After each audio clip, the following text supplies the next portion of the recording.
क्या आप जानते हैं जिनको मर्दाना कमज़ोरी है उनको क्या इस्तेमाल करना चाहिए? केवल एक चीज़ मैं आपको बतलाऊंगा दोस्तों, ये ऐसी चीज़ है जिसको आप जानते हैं और आपको मालूम है, आप खाते हैं लेकिन तरीके से इस्तेमाल नहीं करते।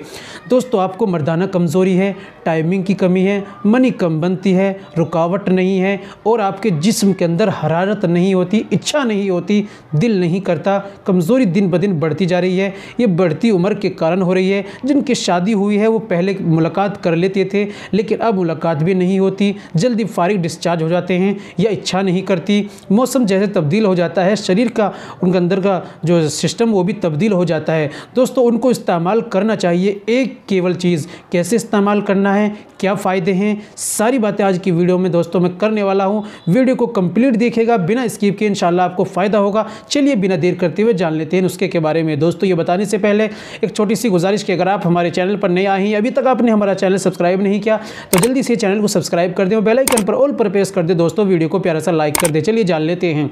दोस्तों, जिनको मर्दाना कमज़ोरी है, जो भी अभी मैंने बतलाया, उसको इस्तेमाल करना चाहिए छुआरा। दोस्तों, छुआरा एक ऐसी चीज़ है, जब हमारे यहाँ निकाह होता है तो छुआरा तकसीम होता है। जान लो, जब निकाह होता है उसके बाद छुआरा ही क्यों तकसीम होता है? मिठाई में और भी तो चीज़ें हैं। अक्सर हमारे यहाँ बच्चा होता है तो लड्डू बंटते हैं, ठीक है, बर्फ़ी बंटते हैं, मिठाई बंटते हैं, लेकिन छुआरा क्यों तकसीम होता है और नबी पाक अलैहिस्सलातु वस्सलाम की सुन्नत क्यों है? आप इस चीज़ को गौर से समझें। इससे दोस्तों हमें मिलता है, आप ये समझें कि जब शादी निकाह हुआ उसके बाद जो छुआरा तकसीम होता है, इससे मालूम होता है कि अब खाविंद को छुआरे की ज़रूरत है। आप इसको इस्तेमाल करें, मजबूती से पकड़ लें, कभी आपको मर्दाना कमज़ोरी नहीं आएगी। दोस्तों, बिल्कुल याद रखें, मर्दाना कमज़ोरी को ख़त्म करना चाहते हैं तो आप छुआरे का इस्तेमाल कीजिए। छुआरे का इस्तेमाल का तरीका है कि दोस्तों, छुआरे को इस्तेमाल आप रोज़ाना रात में अच्छी क्वालिटी का छुआरा लें। 3 छुआरे, केवल ज़्यादा नहीं, 3 छुआरे आप लें, गुठली निकाल कर फेंकें, आधे किलो दूध में डालें, उसको पकाएं अच्छे तरीके से।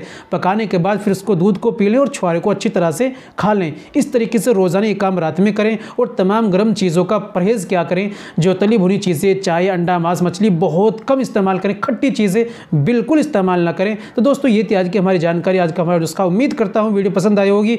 वीडियो को लाइक कीजिए, शेयर कीजिए। मिलते हैं अगली वीडियो में, नेक्स्ट वीडियो में एक और नए नुस्खे के साथ।